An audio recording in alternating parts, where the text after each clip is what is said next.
Look at the line. Without a doubt, my Chinatown is definitely the place for dim sum. And it's not just for the variety that you will find here. Steam, pan fry, bake, deep fry, and so on. But it's the way you get to enjoy them. You see, dim sum in my Chinatown come with their special ambience. Ask the owner how many steam buns you actually sell every day. They lost count. 500? 1,000? I think the answer is a lot. What is the secret of their success? It's always fresh. It is always affordable, and it's always delicious. Rain or shine, there's always a line here. So much so, the city has put a sign in front of the store telling everybody where to line up. Dim sum line is here in Chinese and English. Is that amazing?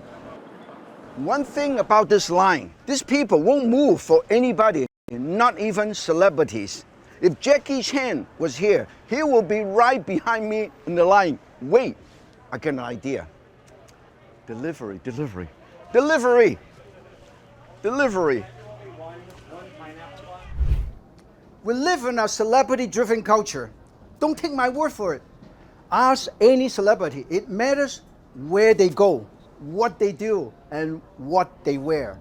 And what they drive to. Oh yes, what they eat and where.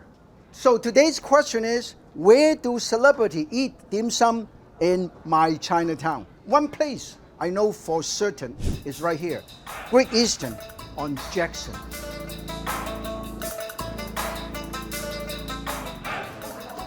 Yes, we can. During one of his visits to San Francisco, President Obama's team had called up Great Eastern to place a large dim sum order. Imagine the surprise when it was the president himself who came in and picked up the order. I wish I was here when the president came. I would have asked him what his favorite dim sum is. If President Bush doesn't like broccoli, does President Obama have anything against bok choy? As Americans, we have the right to know.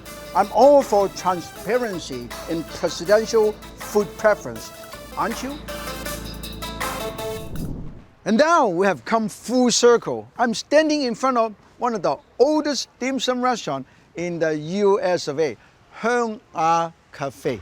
The first dim sum house in the US of A since 1920.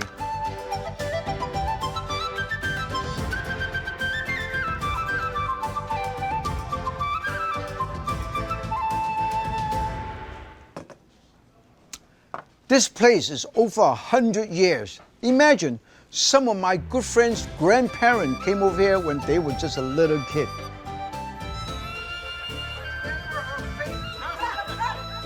So this little hole in the wall I call, and it was actually founded in the first block of Chinatown. Back in the early 1900s, this is the only block where all the Chinese immigrants or labor reside.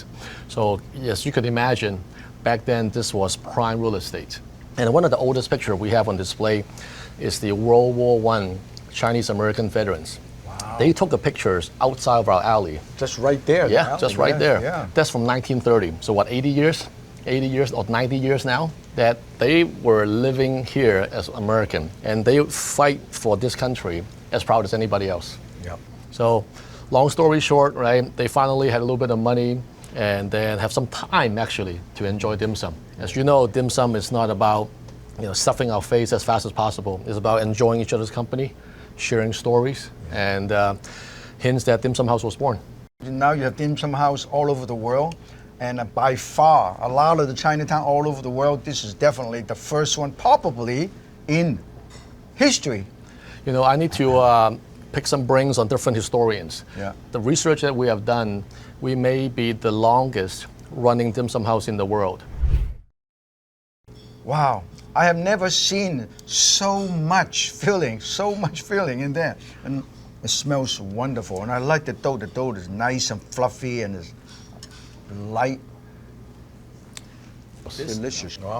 This is the melting pot. People from all over the world. We're proud of our heritage, our history, and of course, our dim sum from Hung Ah. Yes. I would love to toast you one more time, and I wish you continued success and carry the torch and continue the fame and the world's best barbecue pork bun. We'll still try our best and continue to share our food culture with the world.